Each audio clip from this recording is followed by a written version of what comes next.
khairukum, orang yang paling baik, paling elok, paling mulia di antara kamu, man ta'allamal qur'ana wa 'allamahu, orang yang belajar Al-Quran dan mengajarkan Al-Quran. Mudah-mudahan kita semua termasuk golongan yang belajar dan mengajarkan Al-Quran itu, insyaallah. Amin ya rabbal alamin. Tajuk kita pada malam hari ini membaca dan menghayati Al-Quran sepanjang hayat, dimulai dari kanak-kanak, bukan, sebelum masa kanak-kanak, lebih awal lagi. Ada seorang ayah datang menjumpai ulama. Kata dia, wahai ulama, bila saya memulakan pelajaran anak saya?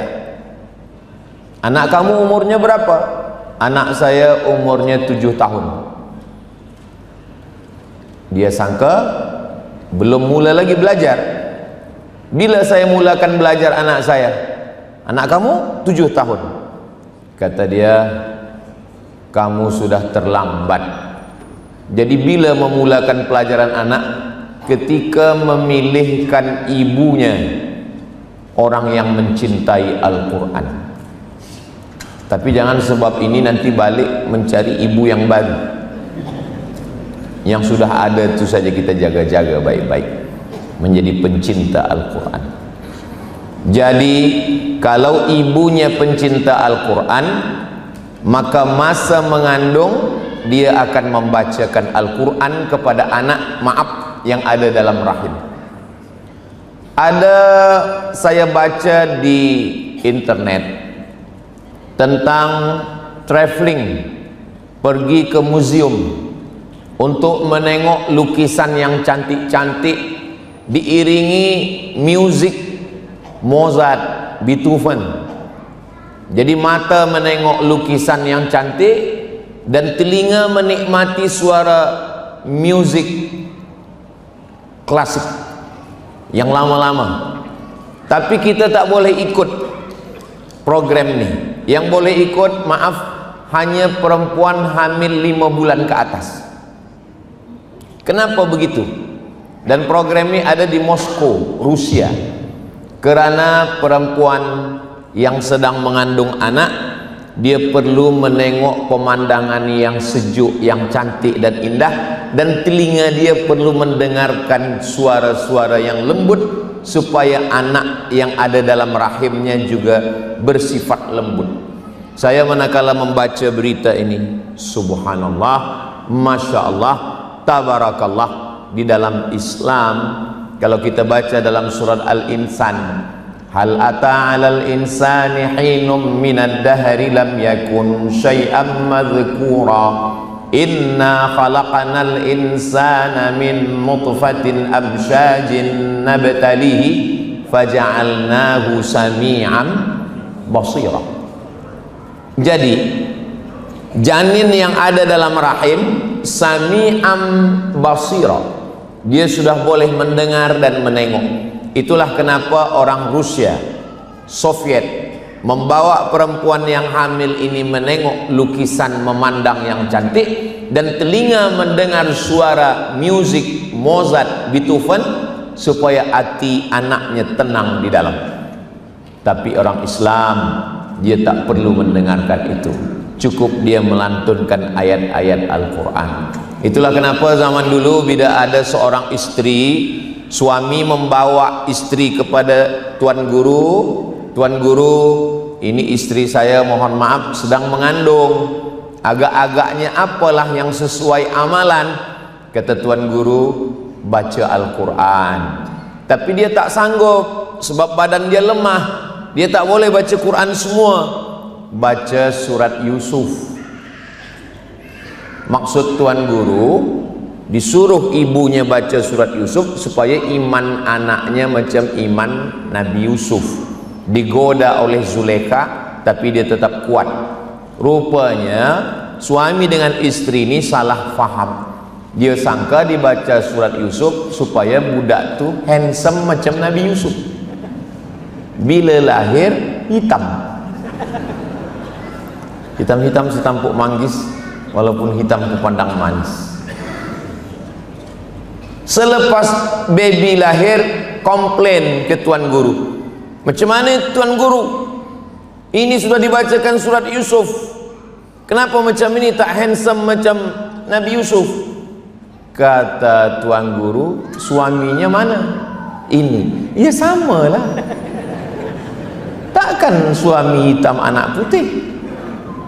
Jadi sebenarnya ulama-ulama dulu itu lebih tajam firasatnya. Mereka tak tahu menau tentang medik, tentang janin. Mereka tak tahu, tapi mereka menggunakan ayat-ayat Al-Quran. Ittaqu firasatal mu'min, takutlah pada firasat orang beriman. Fa innahu yanzuru binurillah, kerana dia memandang dengan pandangan Allah Subhanahu wa ta'ala. Jadi memulakan membaca bukan selepas bayi anak lahir, tapi manakala memilihkan ibu yang cinta kepada Al-Quran. Kalau masa bagi kita sudah berlalu, insya Allah untuk anak menantu kita nanti, mudah-mudahan kita dapat menantu-menantu yang cinta kepada Al-Quran, insya Allah. Nanti puan-puan yang akan ada menantu, insya Allah kita akan buatkan tes Al-Quran. Nanti Ustaz Abdul Somad yang ikut menjadi tim selection. Kamu mau menjadi menantu, iya, suka pada Quran apa tidak? Kalau suka pada Quran, maka insya Allah akan menjadi menantu yang solihah, insya Allah. Amin ya rabbal alamin. Nah, selepas kita lalui satu episod, barulah kemudian dia melahirkan anak.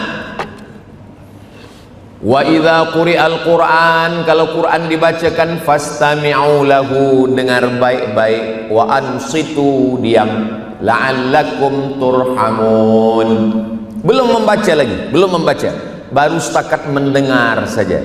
La'allakum turhamun, turun rahmat Allah Subhanahu wa ta'ala. Al-Quran dibacakan di bilik, turun rahmat di bilik. Al-Quran dibacakan di tempat niaga, turun rahmat. Al-Quran dibacakan di bus. Kita kalau naik bus, naik tren di Kaherah, maka kita mendengarkan suara lantunan Al-Quran. Sebaliknya di kampung saya, kalau ada suara Quran, itu maknanya ada orang meninggal. Kita biasa kalau Quran ini ada orang mati, padahal sebenarnya Al-Quran adalah, kalau perlu di mall pun bacaan yang kita dengar adalah bacaan Al-Quran, di kereta pun adalah Al-Quran. Kenapa? Karena berawal dari mendengar. Nikmat yang pertama dibagi Allah Subhanahu wa ta'ala, mendengar. Makanya bunyi ayatnya, innas sam'a wal basar, mendengar dulu baru memandang. Sami'an basira, mendengar dulu baru memandang. Dan nanti ketika di akhirat pun yang akan ditanya duluan adalah innas sam'a wal basar wal fuad, telinga, mata, hati, kullu ulaika kana anhu mas'ula, semua akan disoal, semua akan diminta tanggung jawab di hadapan Allah Subhanahu wa ta'ala. Maka dengarkan Al-Quran dulu kalau nak mendengarkan Al-Quran, kita mesti datang ke tempat orang membaca Yasin, tempat tahlil. Sekarang alhamdulillah kita boleh mendengar suara sesiapa saja. Qari Syekh Abdul Basit Abdul Samad, Qari Syekh Mustafa Ismail, Qari Syekh Affasi, Qari Syekh Abdul Rahman Sudais, Su'ud Asyuraim, Syekh Mu'aikli, Syekh Bandar Balilah. Kita tinggal tuliskan saja di www.youtube.com. Bila ditulis situ YouTube, belum lagi cari Qari, dah keluar Abdul Somad. Jangan lupa subscribe. Maknanya, kalau ada orang mengatakan dunia ini sudah mau kiamat Ustaz, banyak orang jahat, banyak buat dosa, banyak maksiat. Iya, banyak maksiat kalau yang kita cari maksiat. Tapi kalau yang kita cari qari, yang kita cari penghafaz Quran, maka dunia ini sebetulnya memang betul maksiat makin banyak, tapi perbuatan baik juga makin banyak. Jadi tergantung pribadi diri masing-masing. Nah, selepas kita pilih qari siapa yang kita suka, 30 juzuk. Syekh Khalil Al-Husari 30 juzuk. Ada qiraat Hafs an Asim, ada qiraat Warsh, ada qiraat Kumbul, ada qiraat Ibni Katsir, macam-macam qiraat apapun yang mau kita. Ada yang pakai tarannum, bayati, nahawan, sika, jaharka, ras, ada yang murattal, apa yang kita suka. Inilah kita dengarkan. Rumah yang dibacakan surat Al-Baqarah, la yaqrabuhu syaitan, tidak didekati syaitan. Maka ibu yang sedang mengandung anak, ada budak kecil, dengarkan terus surah Al-Baqarah. Khatam surah Al-Baqarah, ulang balik dari awal. Khatam surah Al-Baqarah, ulang balik dari awal. Jangan terlampau kuat, jangan terlampau pelan. Wabtaghi baina dzalika sabila, cari suara yang pertengahan. Kalau ibu yang mengandung anak tenang, anaknya tenang, ibunya tenang. Kalau ibunya tenang, anaknya cerdas. Tapi kalau ibunya stres, depression, maka anaknya nauzubillah, nauzubillah, nauzubillah.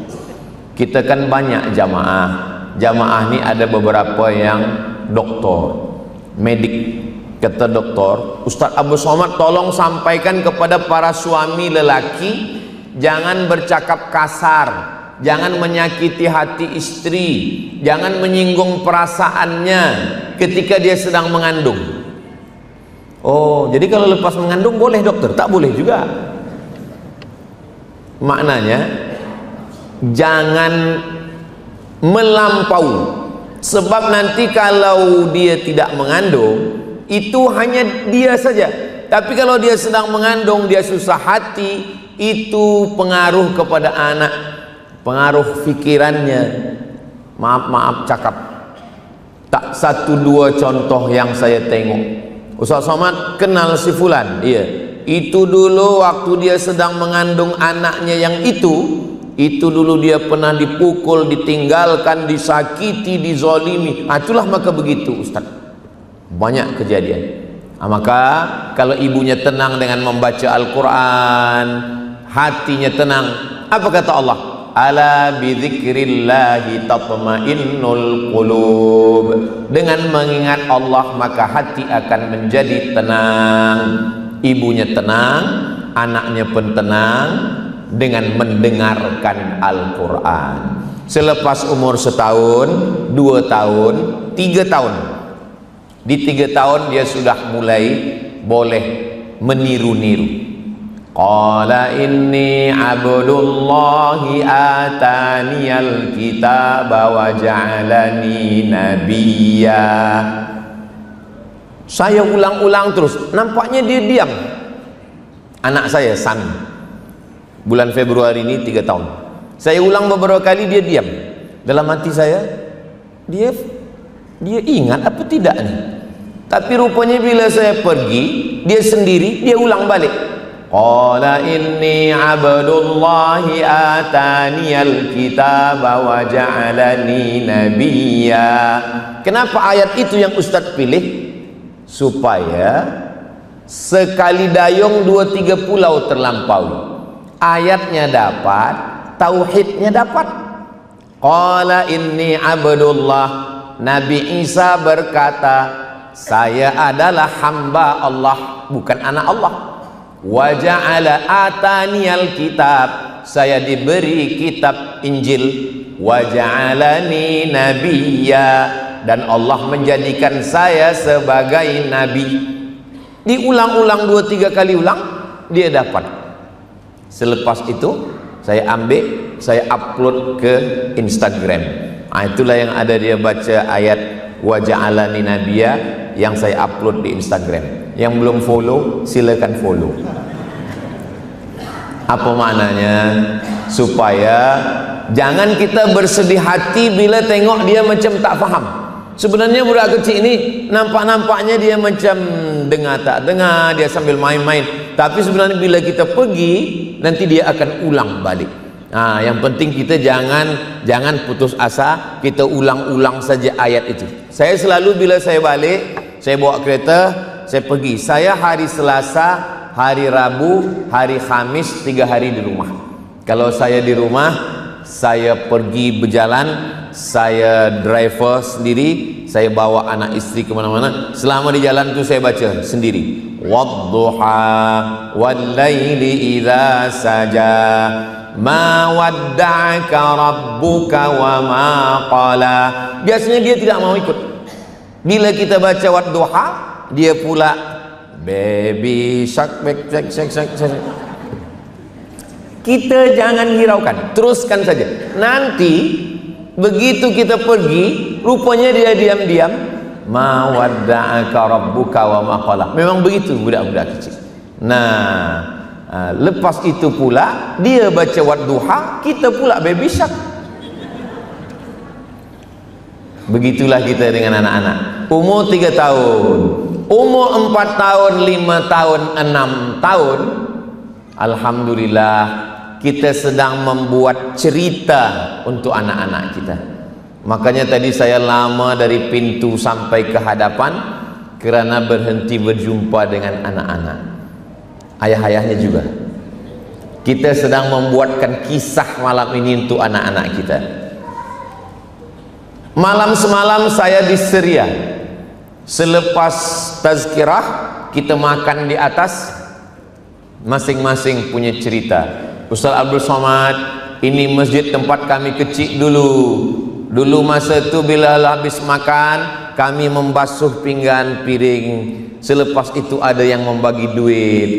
Dulu bila kami datang kemari, kami mengaji bersama. Itu 20-30 tahun lepas. Nah sekarang, kalau kita tidak buatkan kisah itu sekarang, tahun 2025, 2035, 2045, 2055, apakah 30 tahun masa akan datang, masa hadapan, masih ada lagi anak-anak yang punya cerita tentang masjid? Hari inilah kita sedang membuatkan kisah itu.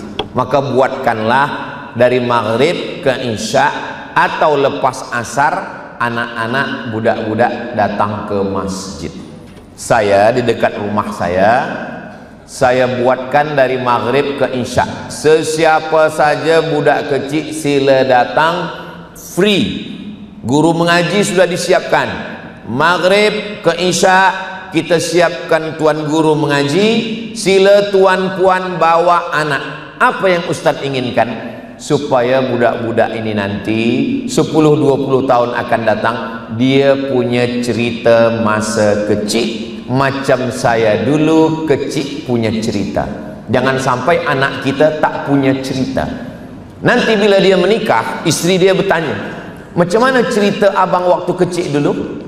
Cerita abang Upin Ipin, Bang Saleh. Dia tak ada cerita lain.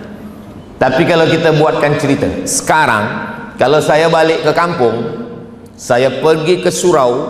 Surau tu pintunya 2. Kalau pintu ini dirapatkan dengan pintu ini, tertutup 2 pintu, ada lubang di tengah. Disitulah tempat saya bersembunyi kalau dicari orang. Kalau saya pergi ke masjid kampung emak saya sekarang, di situ ada kayu besar berlubang bulat, dipasang dengan kulit kambing. Biasa kami berlumba-lumba. Sebelum di kampung saya maghrib pukul 6.30, pukul 6 saya sudah ada di dalam. Maka yang lain-lain datang, saya dah book tempat duluan. Apakah anak-anak kita punya cerita tentang itu? Maka alhamdulillah, rupanya kita masih punya anak-anak, budak-budak, pelajar-pelajar, penuntut-penuntut masih lagi ke masjid. Ini umur 5-6 tahun. Lalu kemudian orang tua, bapa, ibu, ayah mesti membawakan anak ke guru mengaji. Saya di kampung dulu, guru mengaji pertama di kampung almarhumah mak saya, namanya Ustadz Tamrin.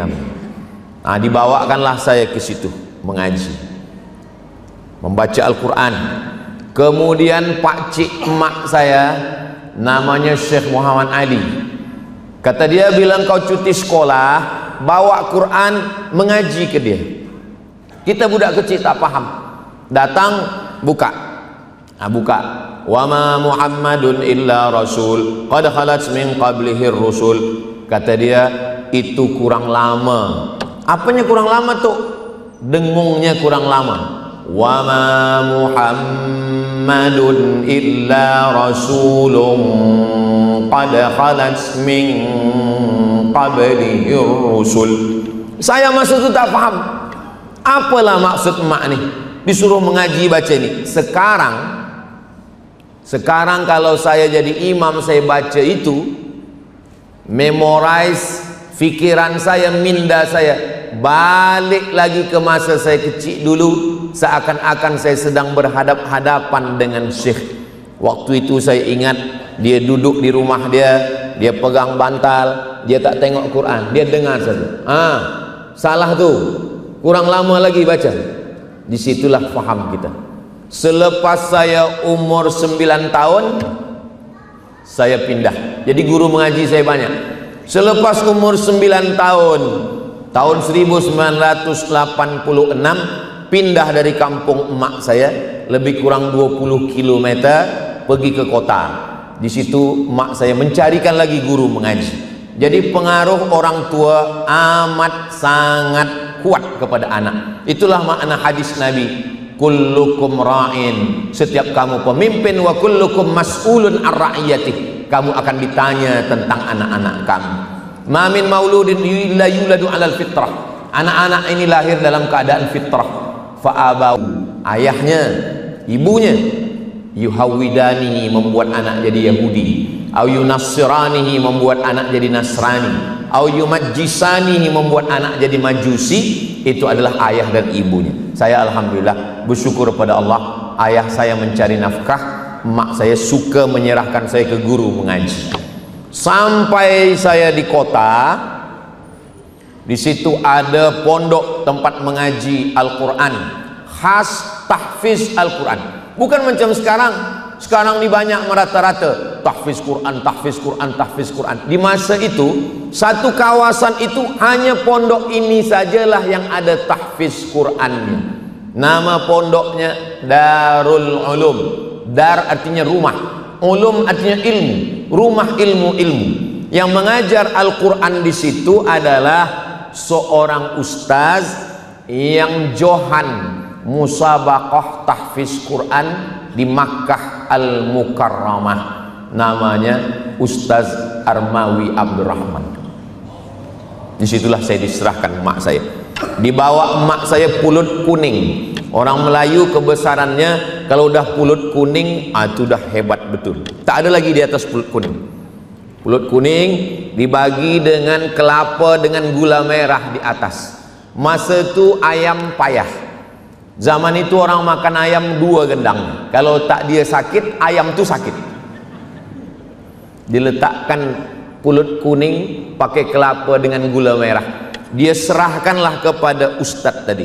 Ustaz, ini anak saya, waktu itu umur saya 9 tahun. Ini anak saya namanya Abdul Somad, ajarlah dia mengaji. Menurut tradisi orang Melayu, kalau sudah diserahkan pakai pulut kuning, itu bukan menjadi murid, tapi menjadi anak. Baru saya pahamnya sekarang. Kalau sudah jadi anak, free, tak berbayar. Memang mak saya ini smart, pandai dia. Jadi semua murid-murid mengaji di masjid. Nanti panjang umur, sehat badan, nanti kita akan buat tour, kita akan jalan ke pesantren Darul Ulum itu nanti insyaallah. Semua penuntut-penuntut, pelajar-pelajar, mereka mengaji di atas aras 2, aras 1, aras 2 masjid Darul Ulum. Tapi saya tidak mengaji di atas. Saya dibawa ke rumah. Sebab apa? Sebab saya bukan murid, tapi saya anak. Memang dari dulu saya VVIP, very very important person. Murid yang lain ada kena pukul pakai rotan, ada pakai tasbih. Saya tak pernah kena marah, tak pernah kena pukul. Dibawa ke masjid, masjid-masjid yang hebat, masjid-masjid korporat, masjid-masjid yang besar. Itu bila Ustaz mengajar ke masjid itu, dibawa saya ke masjid itu, lalu saya disuruh mengaji di situ. A'udzubillahi minasyaitonirrajim. Budak kecil, semua mata menengok saya. Jadi saya ini sebenarnya dari dulu dah viral. Cuma masa tu belum ada YouTube lagi. Siapa tu? Siapa tu? Abdul Somad. Jadi kalau sudah Maulid Nabi Isra Mi'raj, itu diumumkan iklan guna kereta keliling kota. Jamaah sekalian, hadirilah, malam ini akan ada Maulid Nabi Isra Mi'raj. Yang akan membaca Al-Quran adalah Abdul Somad, qori kecil, umur 9 tahun. Saya pun balik ke rumah, panggil mak. Mak, ya, saya dah dihalu-halukan keliling. Jadi kebahagiaan. Cerita masa kecil inilah yang sedang kita buatkan untuk anak-anak kita. Saya mengaji dari tahun 1986 sampai 1989.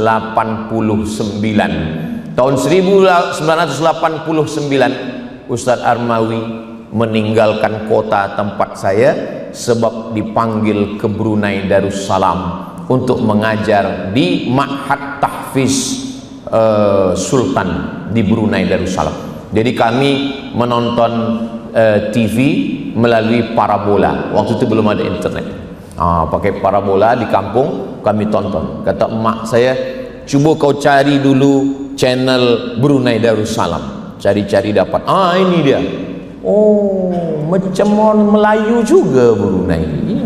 Tengok baju dia, baju Melayu, baju gunting Cina. Kami menyebut baju Melayu itu baju gunting Cina, bersongket juga. Tapi cakap dia agak lain sikit, tak sama macam Melayu. Iya, itulah. Bilalah kita agaknya sampai ke situ, mak saya mendoakan saya. Maka bila saya sampai kemari, saya yakin itu adalah doa guru-guru saya, emak saya. Maka saya sampai kemari. Itulah pentingnya kita mendoakan anak-anak kita.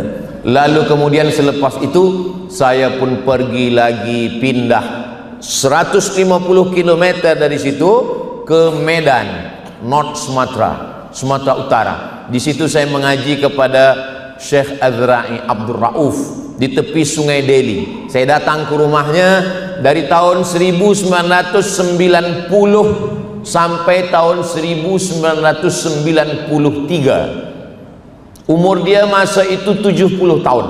Dia sudah tua. Saya tak tahu. Saya masa itu masih umur 12 tahun. Saya tak tahu. Saya datang mengaji,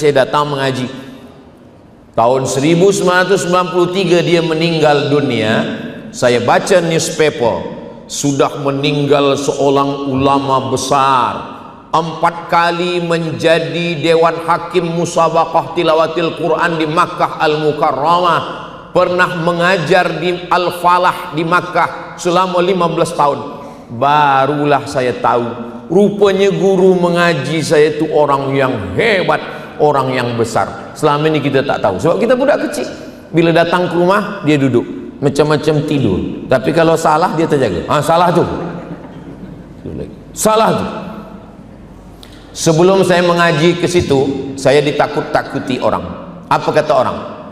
Mengaji dengan Syekh Azra'i, Al-Fatihahnya 3 bulan baru pindah. Jangankan engkau Abdul Somad, guru engkau itu ada ustadz yang mengajar di Muallimin, dia membaca Al-Fatihah 3 bulan baru pindah. Jadi waktu itu saya pun membaca Bismillahirrahmanirrahim, Alhamdulillahi Rabbil Alamin, Ar-Rahmanirrahim, Maliki Yawmiddin, Iyyaka na'budu wa iyyaka nasta'in, Ihdinas siratal mustaqim, Siratal ladzina an'amta 'alaihim ghairil maghdubi 'alaihim waladdallin. Selepas itu kata Syekh Azra'i, baca Alif Lam Mim. Dalam hati saya, kenapa tidak 3 bulan? Barulah saya faham, rupanya saya sudah lulus Al-Fatihah dari murid beliau, namanya Ustaz Armawi. Ustaz Armawi itu murid beliau.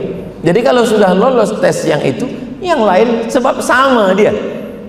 Baru saya paham. Oh, maka saya baca Al-Fatihah sekali saja. Selepas baca Al-Fatihah itu terus kepada Alif Lam Mim, pindah. Tahun 1990 saya mengaji, khatam tahun 1993. Beberapa bulan selepas itu dia meninggal dunia.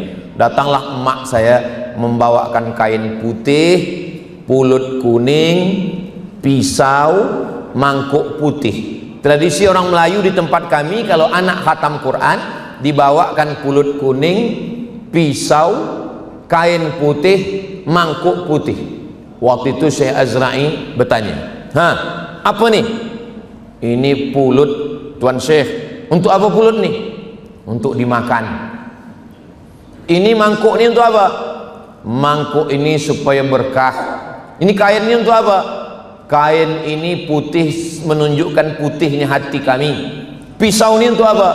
Pisau ini supaya tajam pikiran anak ini. Mak saya pun jawab, saya tanya, dia pun tak tahu, dia jawab begitu aja. Sebab tradisi kami dari dulu begitu. Tak ada Syekh Azra'i mengatakan mangkuk, pulut kuning, mangkuk putih, pisau, bid'ah dan dolalah, masuk neraka. Tak ada. Dia tengok ini sebagai sesuatu yang baik. Ini tradisi yang baik. Akhirnya selepas khatam Al-Quran, saya pun masuk ke pondok, saya teruskan mengaji.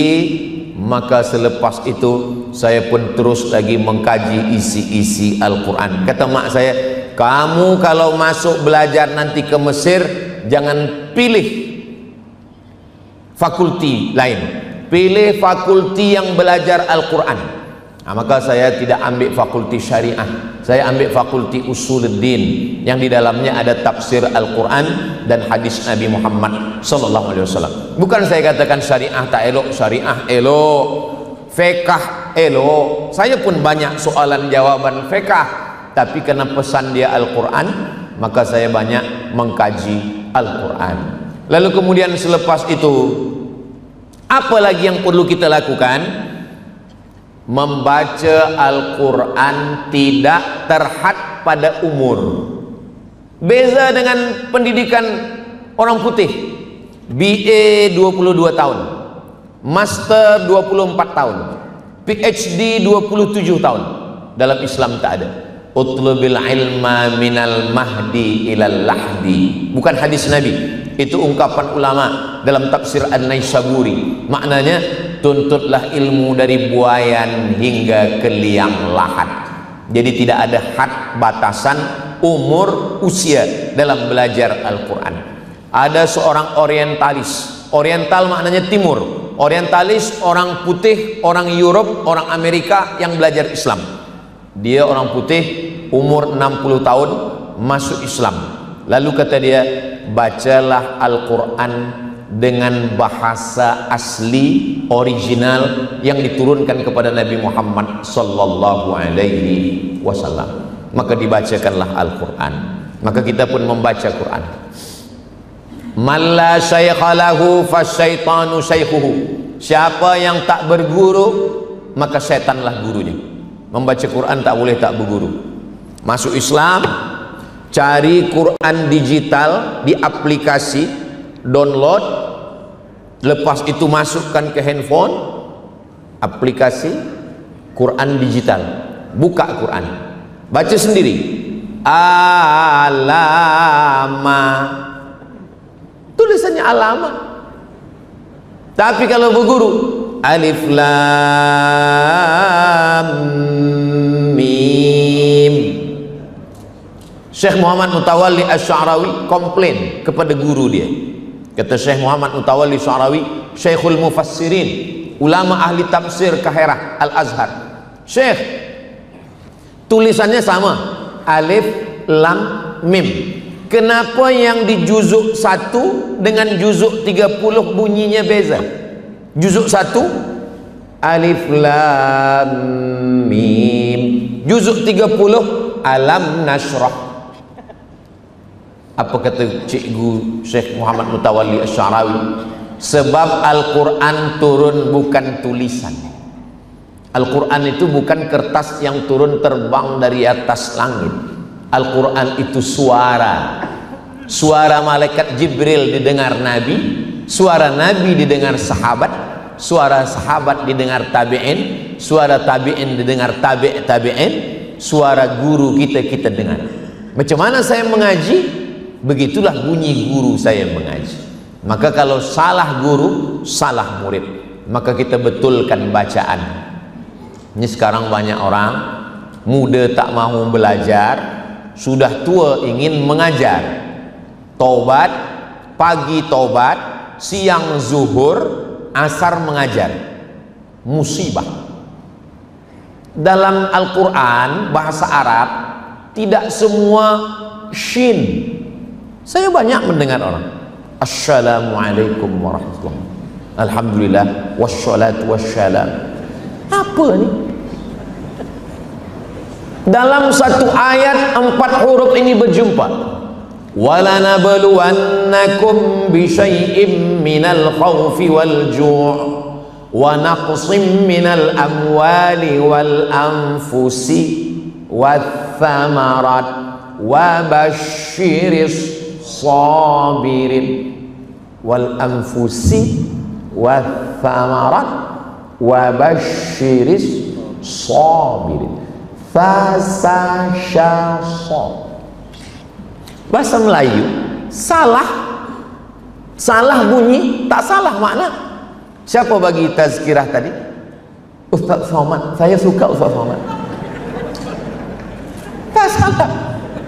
Tapi dalam bahasa Arab datang seorang orang putih, kata dia bahasa Arab ni menyusahkan sebab banyak betul hurufnya. Coba semua huruf fa, huruf sya, huruf so buang, jadikan satu saja, sa. Dia datang kepada Toha Hussein. Toha Hussein ni mohon maaf buta. Dia dapat PhD dari Sorbonne, Paris, Prancis, bahasa Arab. Datang dia ke Toha Hussein. Toha Hussein, kita ubah bahasa Arab ini. Jangan ada huruf fa, jangan ada huruf so, jangan ada huruf sya. Semuanya jadikan sa saja, biar supaya mudah. Apa kata Toha Hussein? Kassarallahu amsalak. Bunyi yang betul kassarallahu amsalak. Dia hilangkan sa jadi sin. Kassarallahu amsalak. Apa maknanya? Kalau kassarallahu amsalak, semoga Allah memperbanyak orang macam kamu. Kalau ada orang baik, kita katakan kassarallahu amsalak. Semoga Allah memperbanyak orang macam kamu. Banyaklah hendaknya orang macam kamu. Tapi kalau satu dirubah jadi sa, kassarallahu amsalak, semoga Allah menghancurkan orang macam kamu. Kassarallahu amsalak, semoga Allah menghancurkan orang macam kamu. Baru kata dia, betul-betul. Kalau begitu tak jadi. Kassarallahu amsalak. Innallaha ya'murukum an tadhbahu bakarah. Innallaha ya'murukum an tadhbahu bakarah. Qaf. Rupanya dia tak suka dengan qaf. Susah ni. Kap saja semua. Innallaha ya'murukum an tadhbahu bakarah. Bakarah zaman dulu kalau orang menimba lalu kemudian menarik timba ni berat, maka digantungkan putaran besi, apa namanya?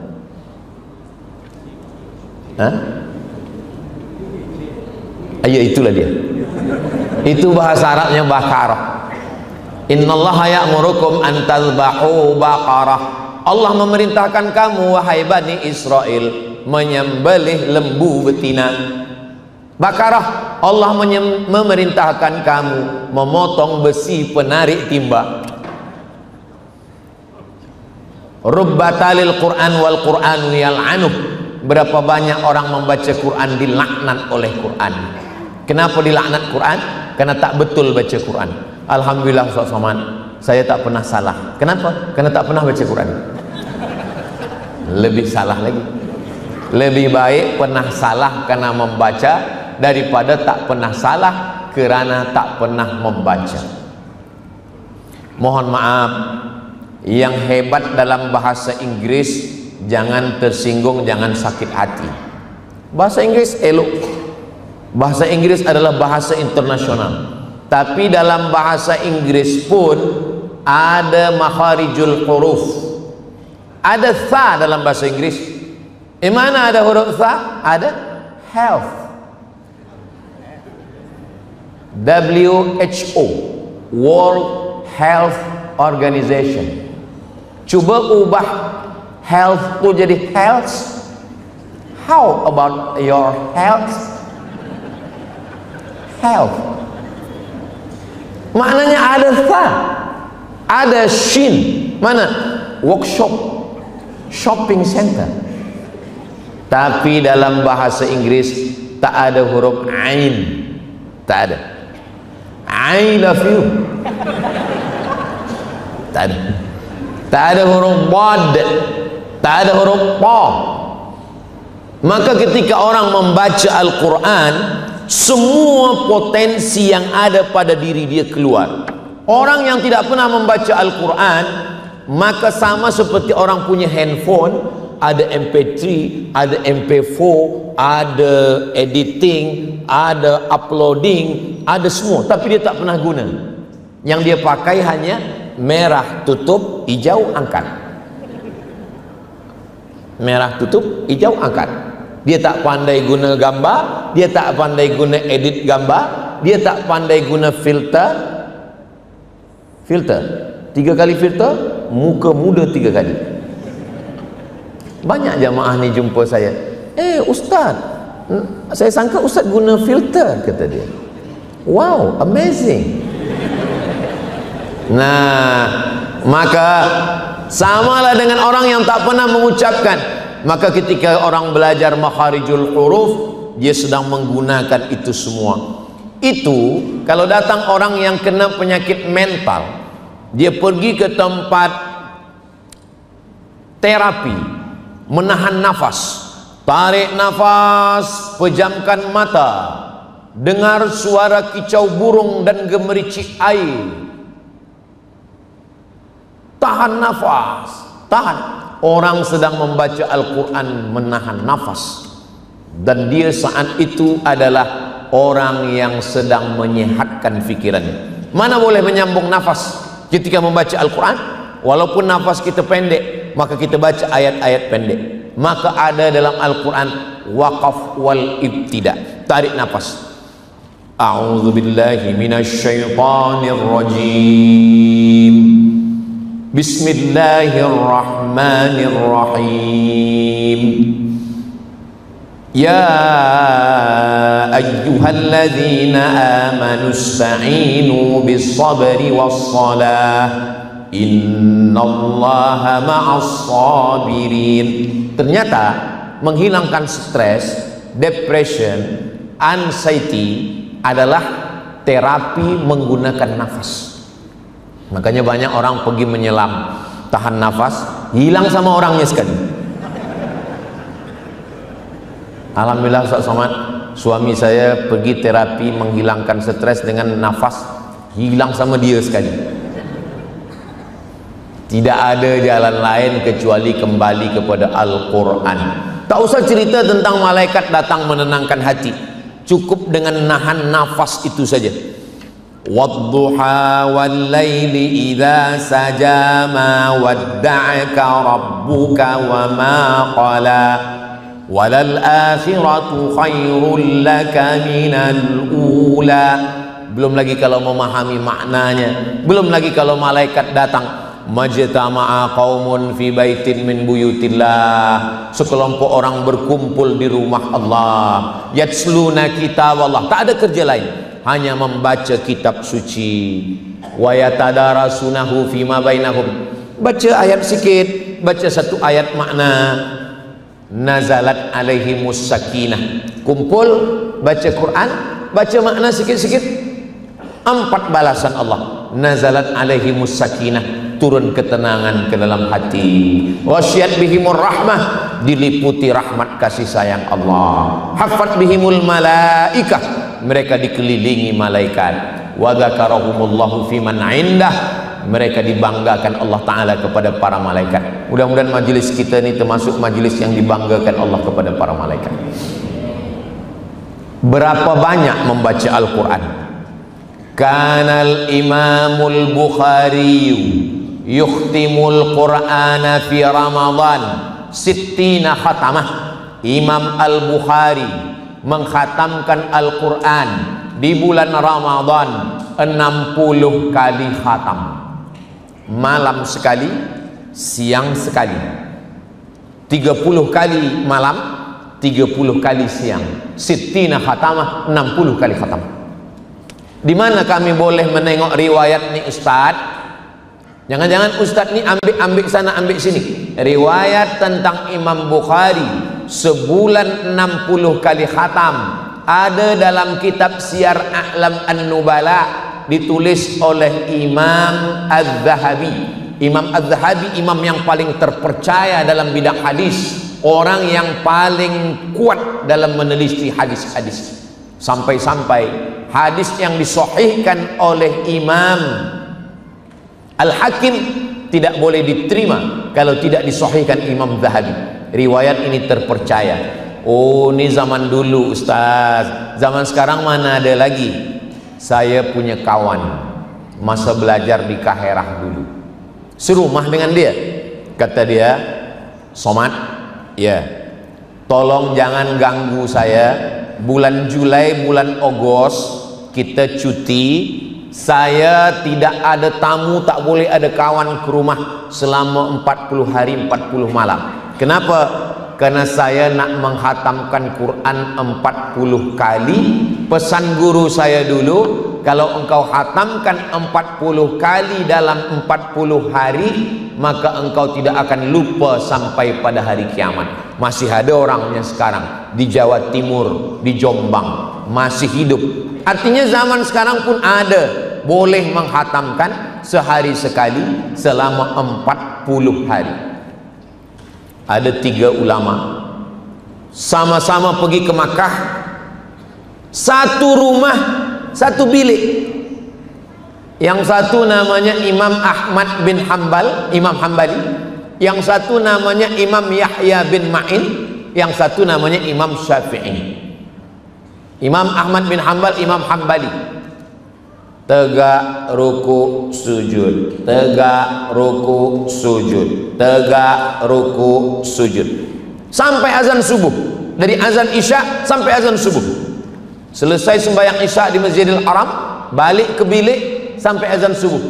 Kata Imam Syafi'i, Ahmad bin Hanbal, ya, malam tadi saya tengok engkau tak tidur-tidur. Tegak, rukuk, sujud. Tegak, rukuk, sujud. Apa yang kau lakukan?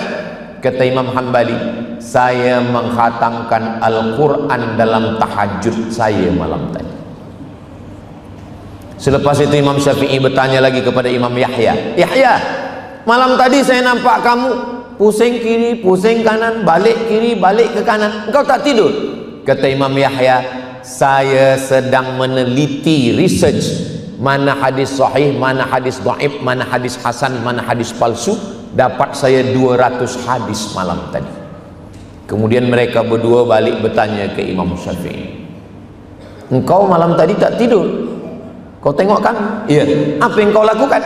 Kata Imam Syafi'i, malam tadi saya mengambil dalil dari Quran, dari hadis, dari ijma', dari qiyas. Saya dapat 200 hukum hakam fiqh.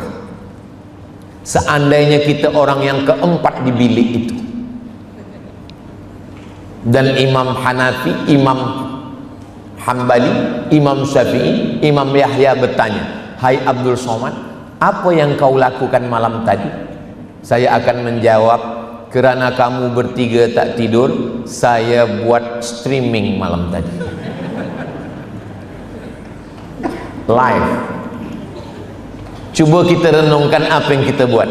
Jadi bersyukurlah tuan-puan, pengiran-pengiran, pihin-pihin, datuk-datin semua yang diberikan Allah kesempatan umur panjang, dan umurnya itu berkah kerana bersama dengan Al-Quran. Duduk mengaji kepada guru, bawa anak istri, cucu, kawan, sahabat, menantu. Jangan masuk surga sendirian. Orang beriman tidak mau sendirian, dia ingin bersama-sama. Orang beriman kalau dia masuk surga nanti, dia akan tanya kepada malaikat, si fulan mana? Si fulan mana? Kami sama-sama bekerja dulu satu office, kami sama-sama satu college, kenapa sekarang tak ada? Kata malaikat, kamu naik pesawat terbang direct, dia transit. Di mana? Neraka jahanam. Itulah kenapa kita ingin menyelamatkan kawan, sahabat, jiran kita semua, supaya kita bersatu dalam mengaji Al-Quran. Masa lalu, masa muda, kita minta ampun kepada Allah. Mudah-mudahan diampunkan Allah semua silap, salah dan dosa kita, insyaAllah. Adapun yang kita perbaiki hari ini dengan mengaji Al-Quran, maka insyaAllah semua kebaikan-kebaikan dikhatamkan. Selepas khatam, ulang balik. Proses Al-Quran ini, ada setengah orang. Saya berjumpa dengan orang sudah tua. Kata dia, Ustaz Somad, saya nak berhenti mengaji. Kenapa puan berhenti? Sebab saya dengar ada ustaz bagi tazkirah di TV. Apa kata dia? Orang yang baca Quran tak paham maknanya, tak ada guna. Terus, maka mendengar itu saya dah putus asa. Kalau begitu saya berhenti sajalah mengaji. Boleh berhenti mengaji, tapi dengar cakap saya dulu. Baik, Quran ini ada 5 tangga. Tangga 1, tangga 2, tangga 3, tangga 4, tangga 5. Tangga 1, wa idza quri'al qur'anu fastami'u lahu wa ansitu la'allakum turhamun. Dengar saja, sedang mendengar pun dapat rahmat. Naik kedua, iqra'ul Qur'an, baca Al-Quran. Fa innahu ya'ti yaumal qiyamah, Quran akan datang pada hari kiamat.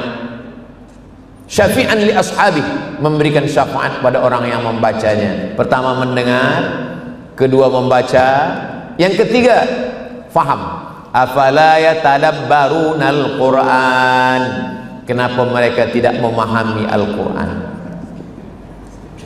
Fihin, ahlan wa sahlan, barakallahu, marhaban.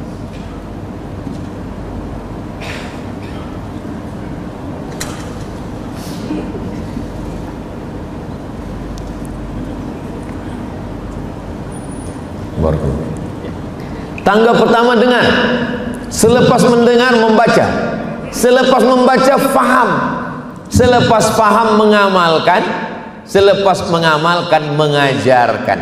Selepas itu saya tanya, macam mana nak berhenti belajar Quran? Oh, rupanya yang saya dengar itu salah, Ustaz Somad. Saya sebenarnya sudah naik ke tangga yang pertama. Mendengar pun boleh, tapi jangan sebab saya malam ni cakap mendengar, yang sudah membaca turun ke tangga 1. Esok bila diajak mengaji, kita mengaji dengan Ustaz, saya cukup mendengar saja dapat rahmat. Mendengar dulu macam mana tha, macam mana ta, macam mana qaf, macam mana a, macam mana Allah, ada za, ada za, ada wa. Jangan sampai membaca ijazah. Apa ni ijazah? Selepas mendengar, meniru. Karena membaca ni meniru. Apa kata guru, kita tiru saja. Selepas membaca, la aqulu alif lam mim harf. Alif lam mim tidak dihitung kira satu huruf. Alif satu huruf, lam satu huruf, mim satu huruf. Walikulli harfin asyru amsalihah. Setiap huruf dibalas 10 kebaikan. Jadi kalau ada orang maaf, kalau ada yang tak lancar membaca Quran, itu pahalanya bukan makin sedikit, makin banyak. Sebab kalau lancar pahalanya sedikit. Alam nashrah laka sadrak, sedikit. Tapi kalau tak lancar, alam nashrah, banyak pahala. Walladzi yaqra'ul Qur'an, orang yang membaca Al-Quran, wa huwa alaihi syaq, berat. Wa yatata'ta, yatata'ta maksudnya alif bata. Alif bata itu ta'. Orang alif bata sajim hakho, dia tidak alif bata. Terbata-bata. Wa yatata'ta, terbata-bata. Wa huwa alaihi syaq, berat dia membaca Quran. Lahu ajrani, dia dapat 2 pahala. Kenapa 2 ya Rasulullah? Yang pertama pahala membaca Quran, yang kedua pahala kerana ingin bekerja keras. Al-jaza' ala qadril amal, balasan sesuai dengan kesusahan membaca Al-Quran. Jadi ketika kita membaca Al-Quran, maka nanti Al-Quran akan datang memberikan syafaat ketika kita menghadap Allah. Yauma la yanfa'u malu wala banun, hari itu tak ada guna anak, hari itu tak ada guna istri, illa man atallaha biqalbin salim, kecuali orang yang datang menghadap Allah dengan hati yang bersih. Di antara yang datang memberikan syafaat adalah Al-Quran. Al-Quran itu akan datang nanti memberikan syafaat. Mudah-mudahan kita semua termasuk yang mendapatkan syafaat Al-Quran, insyaallah. Ada syafaat Nabi Muhammad, ada syafaat malaikat, ada syafaat Allah, ada syafaat penghafal Quran, ada syafaat orang beriman, ada syafaat Al-Quran. Hadis tentang syafaat panjang dalam Sahih Bukhari, Sahih Muslim. Maka Allah pun memberikan syafaat dan Al-Quran memberikan syafaat. Makanya di antara doa khatam Quran, Allahumma arhamna bil Quran waj'alhu lana imaman wa nuran wa hudan wa rahmah. Allahumma dhakkirna minhu ma nasina wa 'allimna minhu ma jahilna warzuqna tilawatahu ana al-laili wa atrafan nahar waj'alhu lana hujjatan. Makna jadikan dia sebagai hujjah, Al-Quran yang akan membela kita, menjadi hujjah, menolong kita menjawab ketika segala pertanyaan. Al-Quran yang akan hujjatan lana. Makanya di antara doa, Allahumma ja'alil Qur'ana hujjatan lana wala alaina. Al-Quran menjadi penolong ketika kita tidak boleh menjawab soalan-soalan daripada malaikat, daripada Allah subhanahu wa ta'ala. Ketika guru-guru kita para penghafaz Quran ini nanti diperintahkan Allah untuk memberikan syafaat. Wahai tuan-tuan guru yang hafaz Quran, kepada siapakah kamu ingin memberikan syafaat? Tentu yang pertama mereka berikan kepada ayah mereka, kepada ibu mereka, kepada istri mereka, kepada anak mereka, kepada murid-murid mereka. Maka semua murid-murid ini nanti semua akan mendapatkan syafaat, insyaallah. Tapi tentu murid yang paling tua yang lebih dulu dapat. Maksudnya saya lah yang dapat. Itu sebenarnya cara saya supaya saya dapat doa dari tuan-puan semua. Kita ini masuk surga kerana rahmat kasih sayang daripada Allah Subhanahu wa taala. La yudkhilal jannata ahadakum amalu. Kamu masuk surga bukan karena amal. Wala anta ya Rasulullah wala ana. Aku pun tak masuk surga karena amalku, kata Rasulullah. Illa ayyataghammadani Allahu bi rahmatih. Masuk surga karena rahmat Allah. Lalu apa hubungannya dengan Al-Quran? Al-Quran itulah yang menyebabkan turunnya rahmat Allah. Mana buktinya? Allahumma arhamna bil Quran. Turunkan rahmat engkau kepada kami melalui Al-Quran. Makanya dinding yang ditulis ayat Quran mendapatkan rahmat, air yang dibacakan Al-Quran mendapatkan rahmat, air yang dibacakan Al-Quran selepas itu ditengok dengan mikroskop, rupanya muncul molekul cahaya yang cantik macam bunga. Coba tulis di google.com, tulis di situ The Miracle of Water. Orang Jepun yang menemukan, bukan orang Islam. Rupanya ketika Al-Quran dibacakan ke air, maka air itu mengeluarkan molekul cahaya, airnya menjadi sehat. Dan badan kita ini isinya air. Badan kita ini isinya air. Kalau badan kita ini isinya minyak, kolesterol. Badan kita ini isinya air. Otak kita ini, isi kepala kita ini air. Ada 2 liter air di dalam. Itu maka berat. Saya ringan Pak Ustadz, berarti tak ada air lagi. Itulah kenapa kalau kita bacakan Al-Quran, maka air yang ada di dalam badan kita ini pun, kami buat seminar.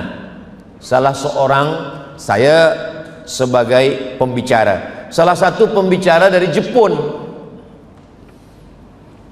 Pembicara yang dari Jepun ini pergi ke rumah seorang ulama. Di muka rumah ulama ni ada pokok mangga. Pokok mangga ni dua, satu sebelah kanan, satu sebelah kiri. Yang sebelah kanan ini mangganya lebat dan manis-manis. Yang sebelah kiri mangganya sikit, masam pula. Kemudian orang Jepun ini bertanya, tanahnya sama-sama di halaman rumah Tuan Guru, kenapa yang ini lain? Kata Tuan Guru, kalau saya lalu di pokok mangga ni, saya selalu bacakan Al-Quran. Kalau dilalu di pokok yang ini, mulut saya diam. Rupanya di batang pokok mangga ini ada air.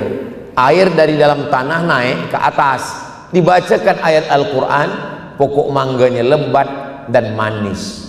Yang terpikir untuk bertanya itu orang Jepun. Kita terpikir asal nampak makan buah mangga ini. Manis tak manis, habiskan. Mereka selalu berpikir, kenapa ini manis? Kenapa tak manis? Begitulah Al-Quran berpengaruh kepada air, berpengaruh kepada fikiran, berpengaruh kepada semua. Maka insya Allah dengan istiqomahnya kita belajar membaca Quran sepanjang hayat, mudah-mudahan kita semua mati dalam keadaan husnul khatimah insyaallah. Amin ya rabbal alamin. Tadi saya mulakan pukul 8.30, sekarang sudah pukul 9.30. Sudah 1 jam saya menyampaikan tazkirah ini. Saya dari tadi menengok ke sana tuh, menengok jam. Nah, alhamdulillah. Banyak cakap saya menyinggung perasaan, tak berkenan di hati, tak sesuai dengan adat istiadat sopan santun budi bahasa. Saya mohon maaf kepada guru saya, kepada semua, kepada pengiran-pengiran, pihin-pihin, datuk datin semua, kepada ahli Al-Quran. Mudah-mudahan pertemuan kita ini diberkahi Allah Subhanahu wa ta'ala. Itulah yang boleh saya sampaikan. Terima kasih atas segala perhatian. Mohon maaf atas segala kesilapan dan kekhilafan. Sebagai tradisi Melayu, saya tutup dengan sebuah pantun penutup, menangkap puyuh di Bukit Selasih. Thank you dan terima kasih.